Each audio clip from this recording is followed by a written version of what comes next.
Kang Tae-Hyun was a king whose throne was being eaten by invisible termites.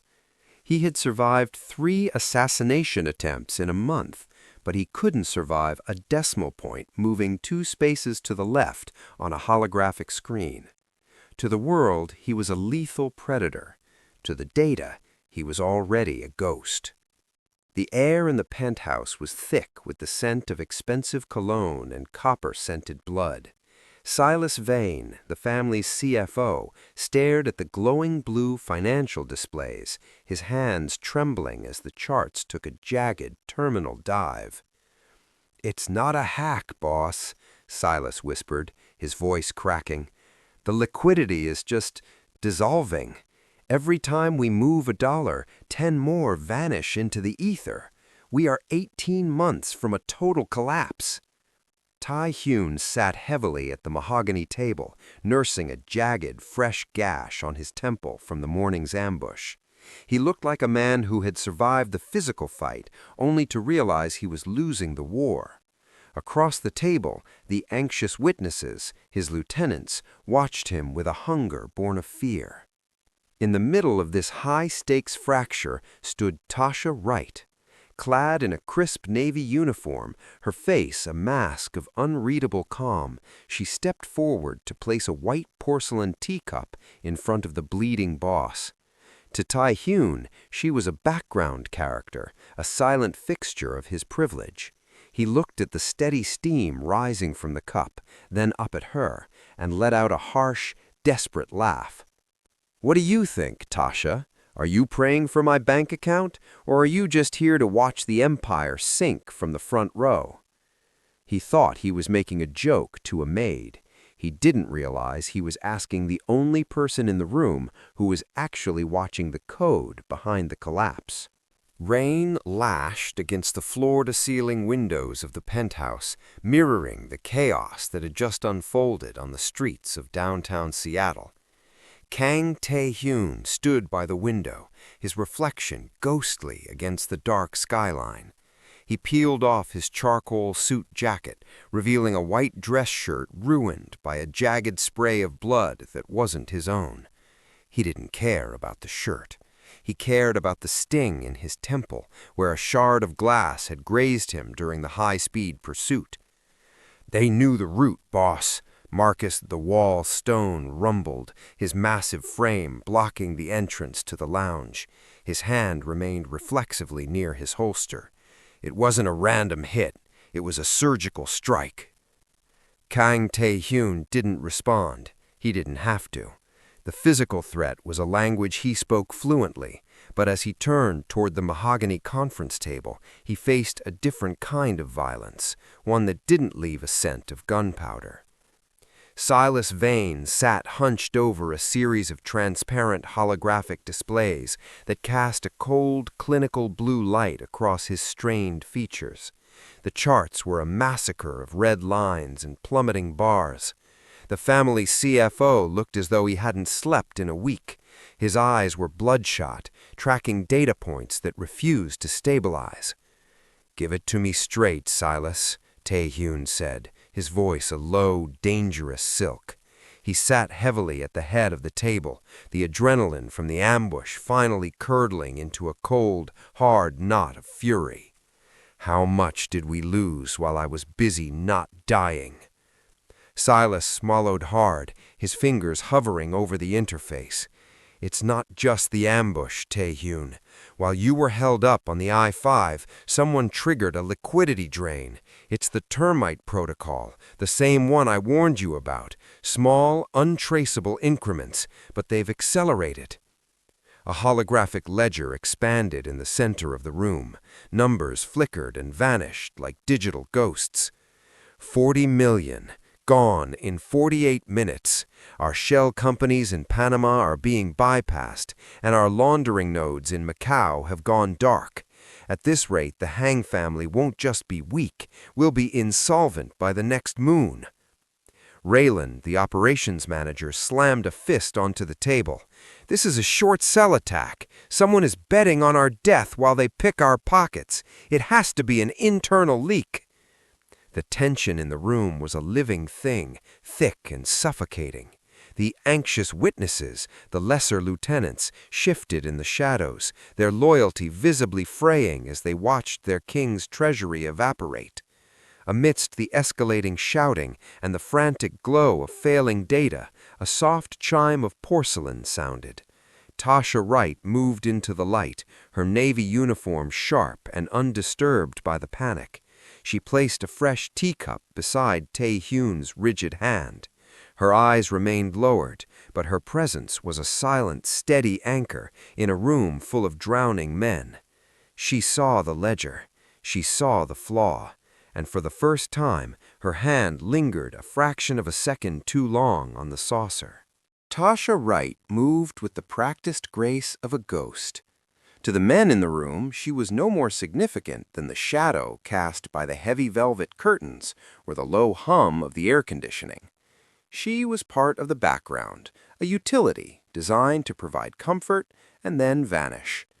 This invisibility was her greatest asset and her self-imposed prison. As she moved from the side table to the center of the frantic circle, Tasha maintained the service mask, eyes slightly lowered, expression a neutral slate of professional deference. Yet, behind that mask, her mind was a high-frequency processor, recording every tremor in Silas Vane's voice and every frantic keystroke he made on the holographic interface. She adjusted a tray of crystal glasses near the anxious witnesses. These men, the mid-level lieutenants who sat deeper in the shadows, were the first indicators of the Empire's rot. One of them, a man in a rumpled gray suit, held his teacup mid-air, the porcelain rattling against the saucer in a rhythmic, nervous percussion. He wasn't looking at the boss. He was looking at the exit. Tasha noted the fear. Fear led to betrayal, and betrayal was the final stage of insolvency. Her gaze flickered briefly, just a millisecond, toward the glowing blue data floating above the table. While Silas saw evaporating liquidity, Tasha saw a pattern. It wasn't a leak, it was a rhythmic pulse. Whoever was draining the accounts was doing so in prime number increments, a clever bit of coding designed to mimic natural market volatility and bypass the Hang family's outdated security triggers. It was elegant, cold, and devastatingly effective. She moved to the far corner of the room to retrieve a fallen napkin, her path taking her directly behind Raylan. From this vantage point, she could see the subdirectories of the operations manager's private terminal. The cracks were everywhere. It wasn't just the money, it was the infrastructure. The Hang family was operating on a skeletal system of 20-year-old shell companies that were being systematically dismantled by a modern predator. Tae-Hyun slammed his hand onto the table again, the sound echoing like a gunshot. "Someone find me a lead or I start clearing this room by force." Tasha didn't flinch. She simply glided back to the sideboard, her posture upright and shoulders controlled.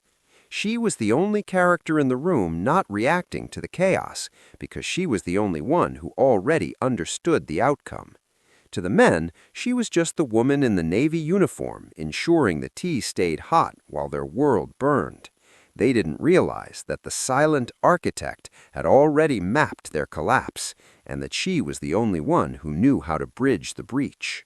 The digital carnage on the holographic display flickered, casting a sickly cyan glow over the wreckage of the Hang family's pride. $40 million had vanished into the ether, and the air in the room was brittle, ready to shatter. Silas Vane was stammering, his calculations failing him for the third time in an hour, while Marcus and Raylan traded accusations that hovered just on the edge of drawn steel. Tae-Hyun leaned back, the gash on his temple throbbing in time with the flashing red alerts on the screen.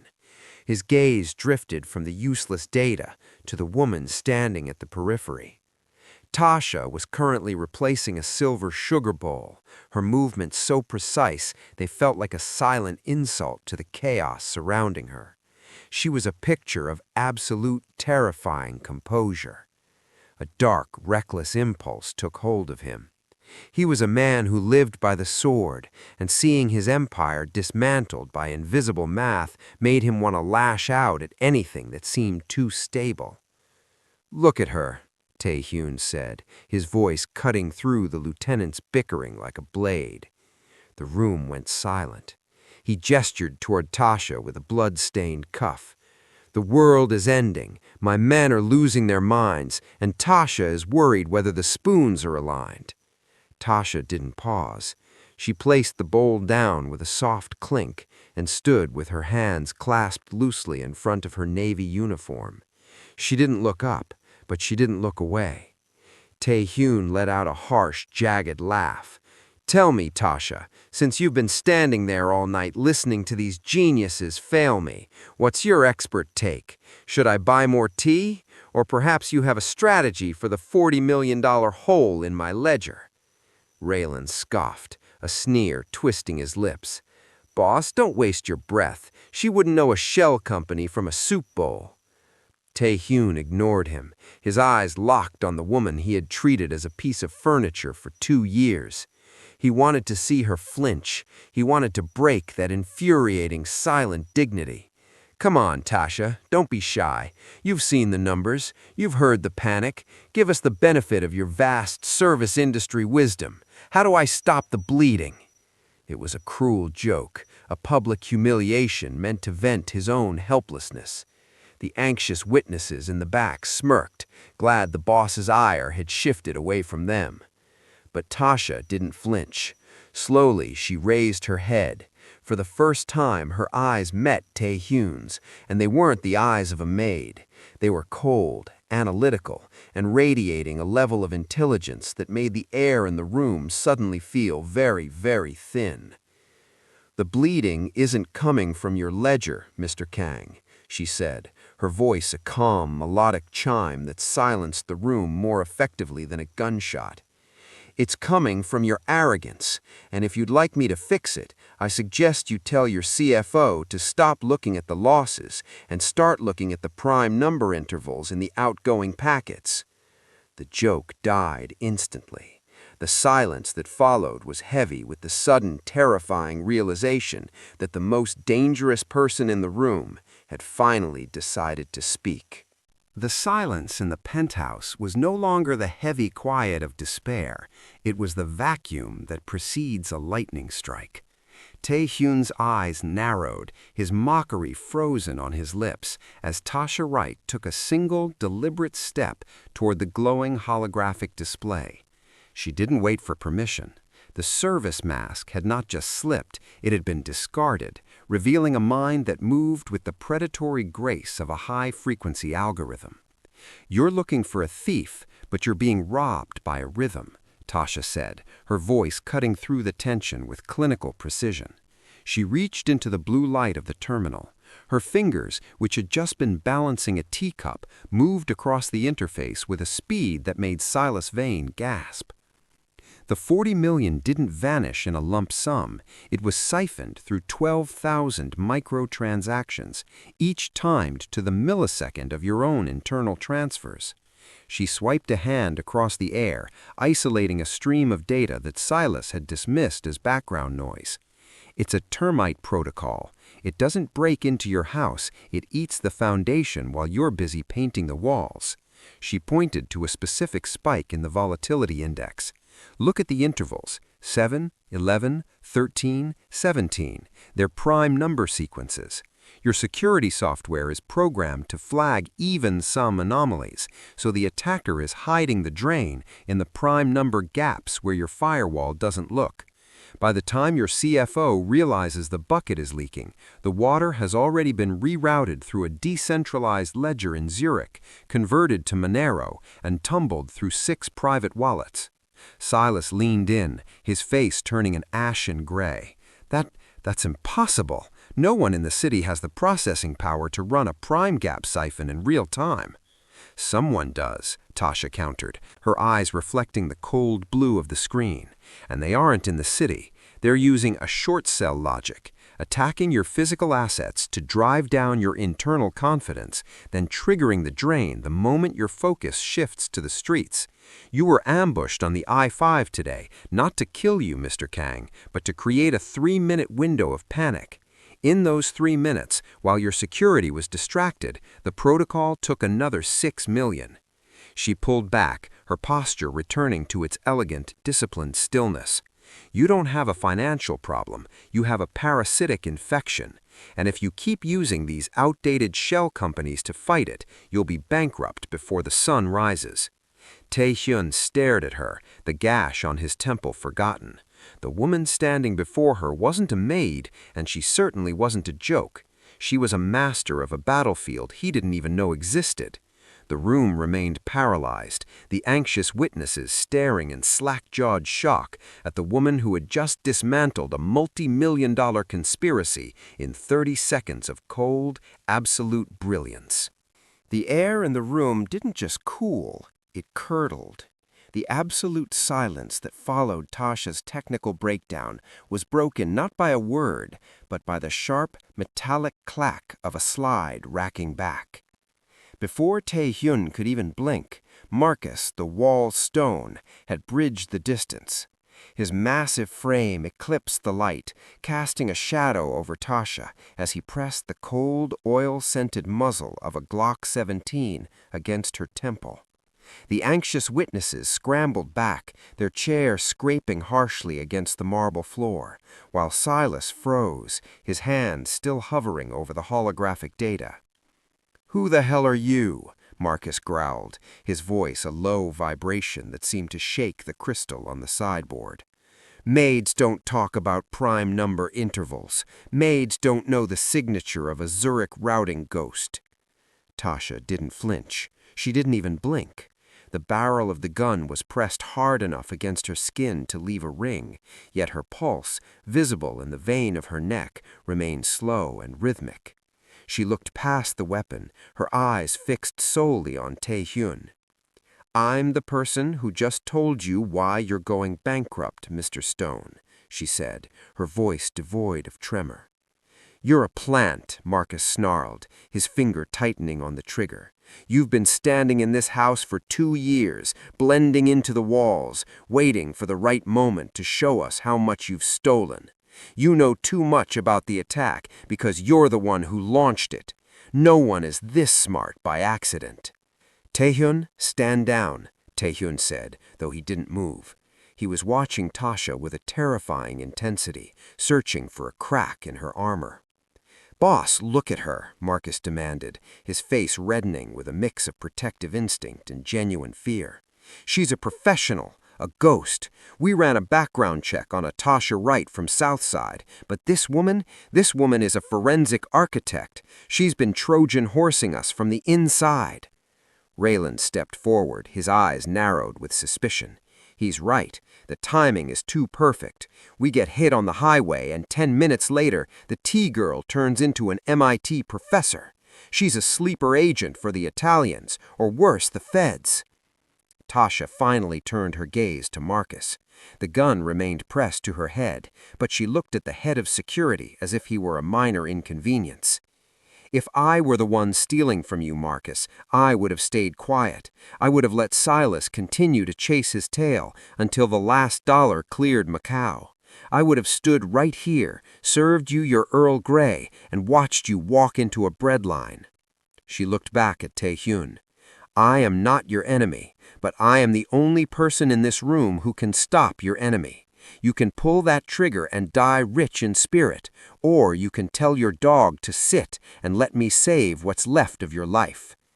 Tae-Hyun leaned forward, the blue light of the terminal reflecting in his dark eyes. The tension reached a breaking point, a single pound of pressure away from ending the story.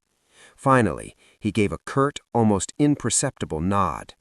"Put it away, Marcus." The tension in the room remained high, a taut wire ready to snap as Marcus slowly lowered his weapon.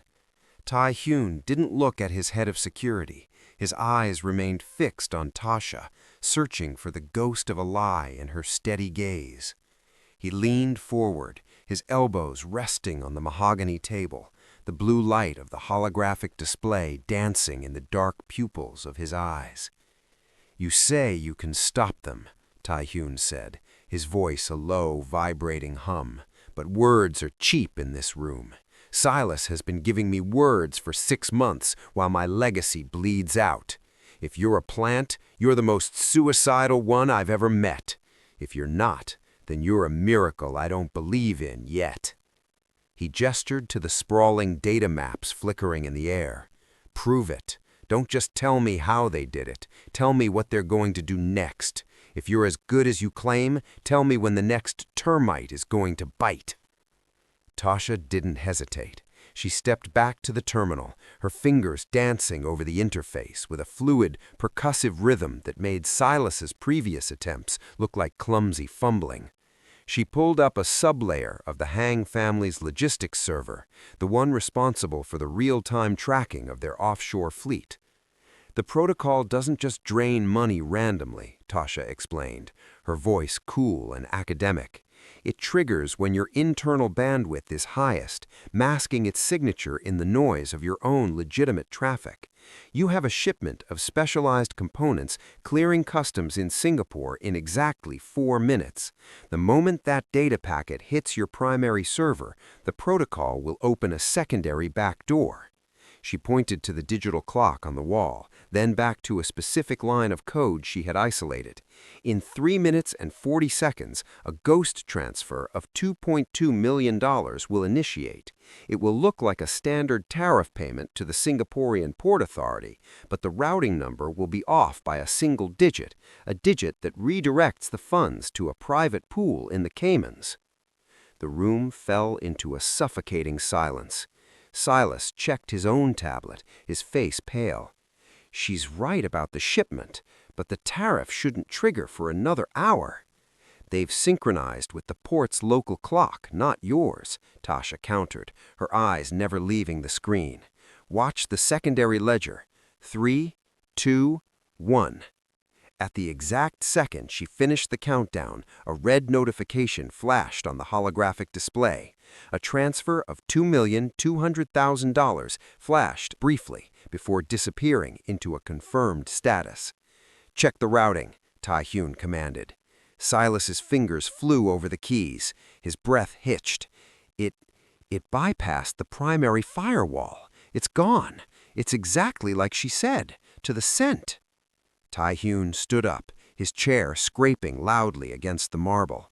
He looked at Tasha, no longer a maid, no longer a joke, but a woman holding the keys to his survival. "You have 24 hours, he said, his voice thick with a new, dangerous respect. "Up, or Marcus won't be the only one holding a gun." The blue light of the holographic terminal bathed Tasha's face in a ghostly pallor, highlighting the absolute focus in her eyes. She ignored the heavy breathing of the men crowded behind her and the lingering scent of gunpowder on Tae-Hyun's suit. Her fingers flew across the digital interface, peeling back layers of encrypted code as if she were deconstructing a complex engine. "The logic of the siphon is evolving," she murmured, more to herself than to the men watching her. "It's adapting to your attempts to track it. That isn't just an algorithm, it's a signature." She dove deeper, bypassing the decoy routing numbers and the fake IP addresses in Macau. She was looking for the comment lines in the source code, the tiny, arrogant flourishes that programmers often leave behind when they think they are untouchable. Suddenly, her hands froze. A specific sequence of recursive functions appeared on the screen, a pattern of Fibonacci spirals used to mask the data's point of origin.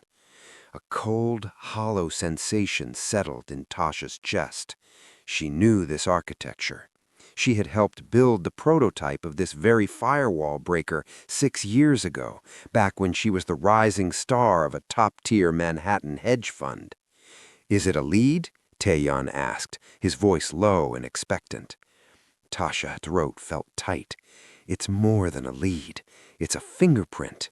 She isolated a single string of text hidden in the binary, a fragment of a poem in Latin, Audentes fortuna juvat. Fortune favors the bold. "Elias Thorne," she whispered, the name tasting like ash. Thorne? Raylan stepped forward, his eyes narrowing. The guy who ran the Blackwood Syndicate's digital wing before he disappeared? He didn't disappear, Tasha said, her gaze fixed on the glowing Latin phrase. He was the one who framed me. He sold the Termite prototype to the highest bidder and let me take the fall. I thought he was dead, or at least smart enough to stay in hiding. She turned to Tae-Hyun, her professional mask finally cracking to reveal a flicker of raw, unresolved history. This isn't just a random attack on your family, Mr. Kang. Elias is a perfectionist. He's using your infrastructure as a laboratory to finish what we started together. He knows I'm the only one who can recognize this work, which means he isn't just stealing your money, he's looking for me. The realization shifted the air in the room. The silent architect was no longer just a brilliant observer. She was a target. And the enemy wasn't just a ghost in the machine. He was a monster from the life she had tried so desperately to leave behind. Tasha's fingers didn't stop. The revelation of Elias Thorne's signature had sharpened her focus from survival to a cold, calculating retribution. Elias is brilliant, but he's a narcissist, she said, her voice dropping an octave into a register of pure authority. He doesn't just want the money. He wants to prove he's the only one who can navigate the maze. But even a ghost needs a door to enter through. She swept the holographic display to the side, pulling up a subterranean log of the penthouse's internal network. A Termite Protocol requires a local beacon. Someone has to ping the server from inside the firewall to tell the algorithm when the boss is distracted. It's a physical trigger. Tae-Hyun's gaze darkened, shifting from the screen to the men standing around the table. The anxious witnesses looked as though they were ready to bolt, but Tasha's data was moving faster than they could run. Silas, check the access logs for the Singapore shipment again, Tasha commanded. The CFO, now taking orders from the Maid without a second thought, tapped feverishly at his tablet. The request for the tariff payment originated from the operations desk, Silas whispered, his face draining of what little color remained. But that's impossible. Raylan, you said you were in the gym when that hit the server. The terminal must have been compromised. I told you, the system is full of holes. The holes were made by design, Raylan, Tasha countered, her eyes finally lifting from the screen to lock onto him. I traced the prime number intervals back to their origin point. They aren't coming from Zurich or Macau. They're being masked by a VPN, but the packet latency is less than 10 milliseconds. The signal is coming from right here. She tapped a final key, and a map of the penthouse's internal routing flashed red.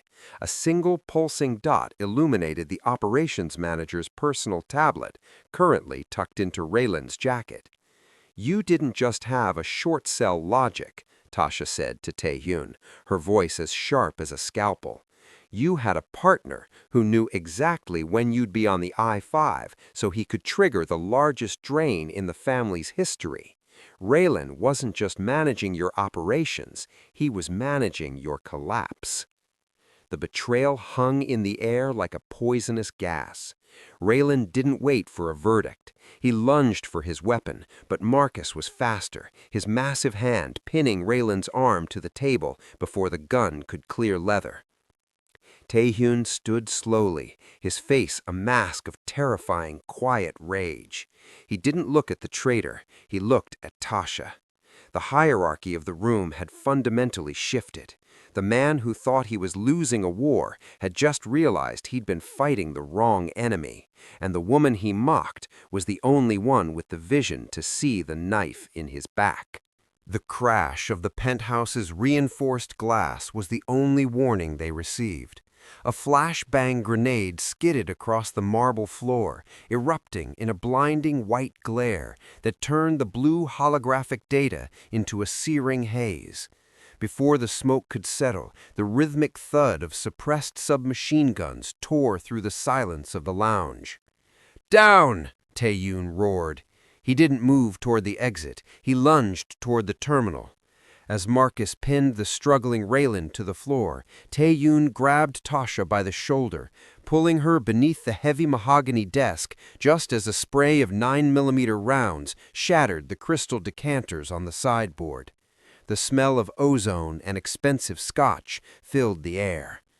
"They aren't here for the money," Tasha gasped, her back pressed against the cold wood of the desk. She could feel the vibration of Tae-Hyun's heart through his suit jacket, steady, lethal, and focused. "Elias knows I've isolated the beacon. If I don't finish the counter sequence now, he'll execute the final wipe. He'll burn every account you have to hide his tracks." Tae-Hyun looked at her, the blood from the gash on his temple now trailing down his cheek like war paint. He didn't ask if she could do it. He simply drew his custom Kimber 1911 and checked the chamber. "The keyboard is still active on the surface. Can you reach it?" "I need 60 seconds, Tasha said, her eyes reflecting a cold digital fire. "I'll give you eternity," Tae-Hyun replied. He rose from the cover, leaning over the desk to provide a human shield of Kevlar and steel. He began to return fire, the deafening cracks of his handgun echoing in the confined space. From her knees, Tasha reached up, her hands blind-finding the holographic interface floating just above the desk's surface. The world around her became a blur of violence, the heavy thump of Marcus engaging attackers in the foyer, the shattering of light fixtures, and the hot brass shell casings bouncing off her Navy uniform. She ignored it all. Her mind was back in the code, racing against the ghost of Elias Thorne. Her fingers moved with a rhythmic, frantic grace, weaving through the termite layers, even as bullets chewed the mahogany inches from her head.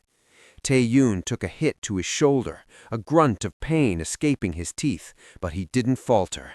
He stood his ground, a crumbling king protecting his only remaining asset.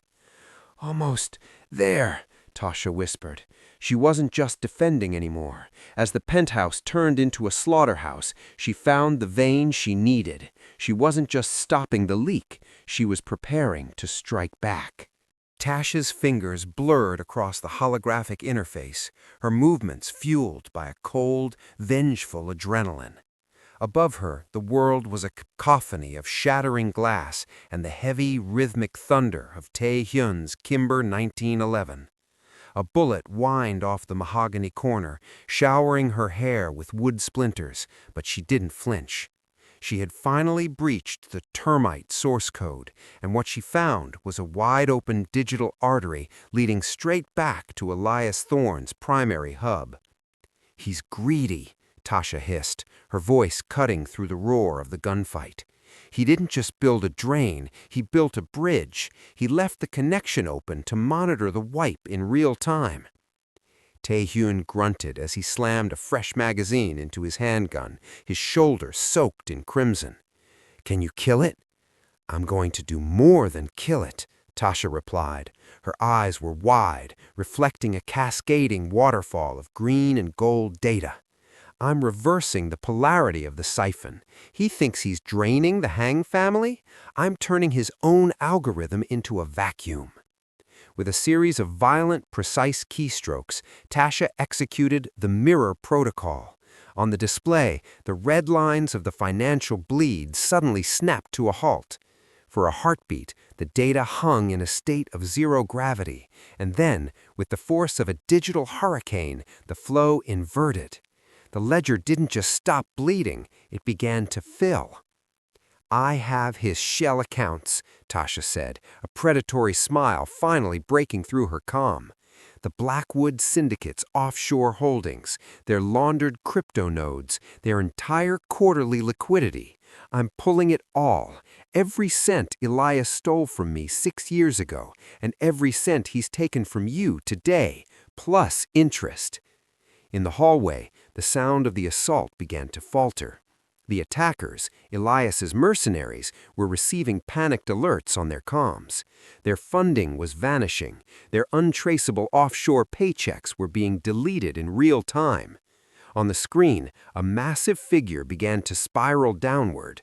100 million, 250 million, 400 million.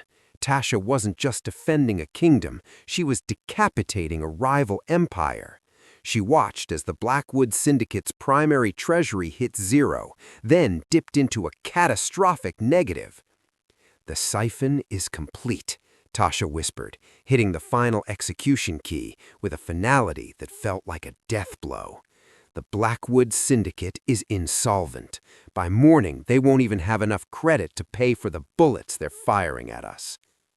The gunfire stopped. In the sudden, ringing silence of the penthouse, the only sound was the low, steady hum of the cooling fans and the heavy breathing of a wounded king. Tae-Hyun lowered his weapon and looked down at the woman in the ruined Navy uniform. She wasn't just a survivor anymore. She was the architect of her enemy's total ruin.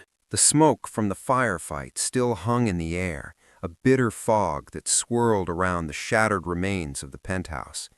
Marcus and the remaining loyalists were efficiently clearing the hallway, the professional clicks of their boots the only sound in the aftermath of the silence. Tae-Hyun sat at the edge of the mahogany desk, his shirt sleeve torn and bloodied, but his gaze was clear. He wasn't looking at his wounds, he was watching Tasha as she closed the final windows on the holographic terminal. She stood up slowly, smoothing the front of her Navy service uniform. The fabric was singed at the hem and dusted with plaster, a stark reminder of the bullets she had just outcalculated. She looked at the tea service, the porcelain shattered, the silver tray dented, and for a moment the silent architect looked tired. "The money is secure," she said, her voice regaining that calm, melodic chime. "The Blackwood Syndicate's assets have been redistributed into a series of blind trusts that even Elias won't be able to find. Your empire isn't just saved, Mr. Kang, it's been tripled." Tae-Hyun stood, ignoring the sharp wince of his shoulder. He walked toward her, stopping only when he was inches away. The power dynamic that had defined their last 2 years, the invisible servant and the untouchable king, had evaporated as completely as the syndicate's bank accounts. "You saved my life, Tasha, and you did it while I was busy insulting your intelligence," he said, his voice low and thick with a gravity she hadn't heard before. He reached out, his hand hovering near the subtle name tag on her chest. "This uniform, it's a lie. It's a cage you used to hide from a world that didn't deserve you." He turned to Silas, who was watching from the corner in a state of dazed reverence. "Silas, clear out the executive suite on the top floor, and call my tailor. Tell him we need a silhouette that commands a room before it speaks." Tae-Hyun looked back at Tasha. "I don't need a maid to serve me coffee. I need a partner who can see the wolves before they howl.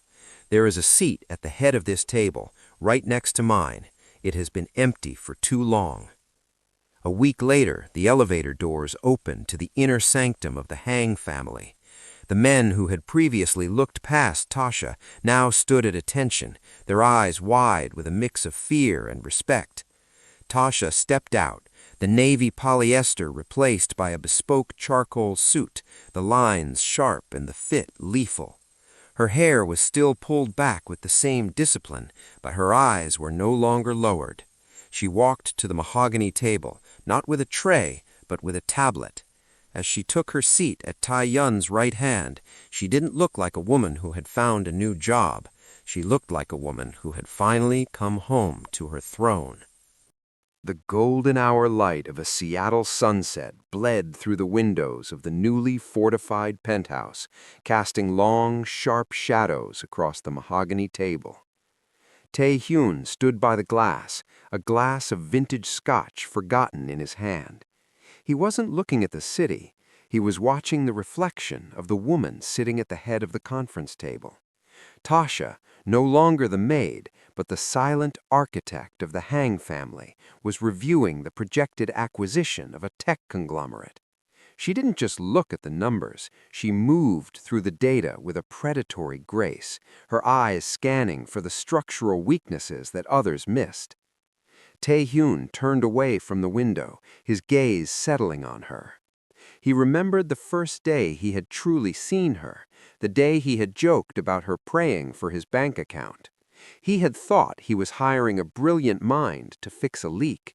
He had thought he was recruiting a world-class CFO to replace the terrified men who had almost led him to ruin. He realized now how small his vision had been. "You're not just looking at the merger, are you?" Tae-Hyun asked, his voice low and devoid of the arrogance that had once defined him. Tasha didn't look up immediately. Her fingers tapped a final command, locking a series of defensive protocols into their new blockchain. "The merger is a distraction," she said, finally meeting his eyes. "I'm looking at the 3-year ripple effect on the European shipping lanes. If we acquire this firm now, we control the digital backbone of their logistics. By the time the rival families realize we've moved, we'll own the route before they even know there's a ship in the water." Tae-Hyun felt a chill of genuine, exhilarating respect. Silas had seen the money, Raylan had seen the territory, but Tasha saw the board. She didn't play the game, she rewrote the rules while the other players were still learning the pieces. He walked over and sat opposite her, not as a superior, but as a man who had finally found his equal. "I spent years looking for a weapon," he admitted, a small, genuine smile touching his lips. "I looked for soldiers, for assassins, for loyalty I could buy. I never realized the most lethal asset in my empire was the woman who knew exactly how I took my coffee." Tasha leaned back, the charcoal fabric of her suit catching the light. The silent architect was no longer hiding, but she remained as observant as ever. "Loyalty is a variable, Mr. Kang. Intelligence is a constant. You didn't just find a CFO." "No," Tae-Hyun agreed, raising his glass in a silent toast to the new order. "I found a partner who sees the world 3 moves ahead of everyone else, and for the first time in my life, I'm not worried about the termites." As they sat together in the quiet power of the penthouse, the empire wasn't just surviving, it was evolving. The woman who had once watched from the shadows was now the light by which the Hang family would conquer the future.